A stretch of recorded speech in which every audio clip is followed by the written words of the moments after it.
well, welcome into this week's Coffee Chat. My name is Jordan Pedeaux. I'm an advisor here at Burns, and I'm joined with certified financial planner Chris Burns. And so today we're talking about the 4% rule. And so for retirees, this has been maybe a common thing they've heard a lot about, but there's a lot of confusion maybe around it. So why don't we just jump in with explaining what is the 4% rule, how is it used, and maybe what retirees, maybe some preconceptions about it. Yeah, absolutely. So the 4% rule at its most simplistic form is that once you retire and there's no longer income coming into the household, and that's when pensions, Social Security, and other income, maybe like rental income and things like that, you take out 4% of your investments and you use that to supplement your income throughout retirement. And the goal or the point of the 4% rule is that you're not supposed to run out of money. But what economists and other financial advisors have kind of found over the years that there definitely are some pitfalls and some holes with just kind of adhering to just the 4% rule. Yeah, let's talk about some of those pitfalls, because what happens is I think a lot of retirees think this is a very linear system, right? I'm going to take out 4%. That's assuming my expenses stay the same. That's assuming the market returns are the same. But obviously, we know that's not the case. So they really need to be flexible in that 4%. I think using that as really kind of as the baseline is very, very important, because we know that there's going to be negative years inside your retirement. Retirement is looking at like 20 to 30 years. So it would be foolish for us to think that the market is only going to go up. So what happens in those negative years is that you still want to take out 4%, you do, but maybe your portfolio is down 10, 15, 20%. So that's why I say use the 4% rule as a baseline for investments, but make sure that you have other safety areas to pull money out. Maybe you've got some dollars inside checking and savings as an emergency fund to maybe help mitigate maybe taking that distribution. CDs, treasuries, bonds. Not everything needs to be just in stocks and equities. So have some safety in there, or where to pull some dollars from.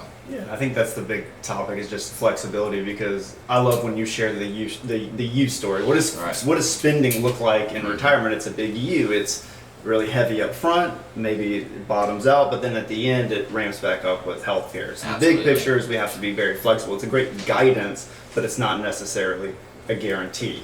It isn't, and then I mean, not to really shift gears, one of the other things that you need to take a look at too is what is the tax consequence of this 4% rule? Is that 4% coming out of tax-free investments like a Roth, or is it going to come out of like taxes ordinary income from your TSP or your IRA? Or is it capital gains coming out of your brokerage account, right? So those three different tax structures could change what does that 4% rule mean to you, and what is it going to look like to you and your family. Yeah, and as a CFP, I'm sure you have a lot of in-depth conversations with people. So say you have a client that's coming in, or a prospect that's saying, hey, I've always been told the 4% rule. Right. This is what I want to do.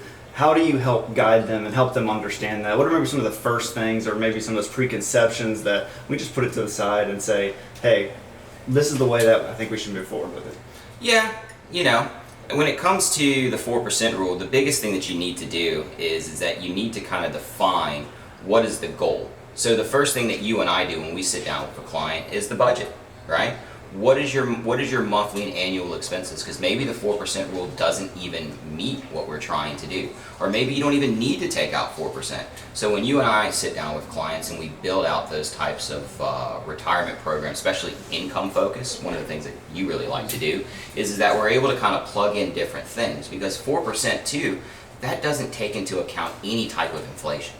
So what does inflation look like? Is inflation 1, 2, 3, 4, 5%? So what type of rate of return do we need to generate? So these are the kind of topics that we like to talk with clients, because clients will like to sit down and just say, hey, look, I want to take out 4%. Great, you're already on the right path. You're not trying to take out 5, 10%, but there's definitely some other layers that you and I need to lay in, especially the rest of the team here at Burns Estate Planning. Like, good starting point, but hey, there's 3 or 4 other really, really important things to do. Yeah, and this is one of my favorite things we do with clients, is we put the retirement roadmap together for them, right? Because it really is dependent on the goals, like you said, right? So hey, this is what we want to do. We want to go travel. We want to do all these things. Well, hey, the 4% rule doesn't really work right now. So let's take out that extra income. Let's live that retirement dream that we've always wanted to, right? You've worked hard all of these years, and now you're nervous about running out of money, so you don't get to do the things you've always wanted to do. So that's what I like to do, is to encourage people to live the life they've always wanted. Let's be flexible in our income strategy. Let's take taxes into account. Let's use it as a guidance, but not necessarily a rule. And one of the things too is when we sit down, we have conversation with clients like that, this is the conversation you want to have prior to you retiring. Because what if you retire and you're banking on this 4% rule, and then we put together all of our data points and you actually need more than that? You might have said, well, hell, I might have worked an extra year or two if I would have known that. So that prior planning to retirement, that 5 to 8 year window before you actually take the jump is probably the most important part that's gonna decide what the next 20 to 30 years look like.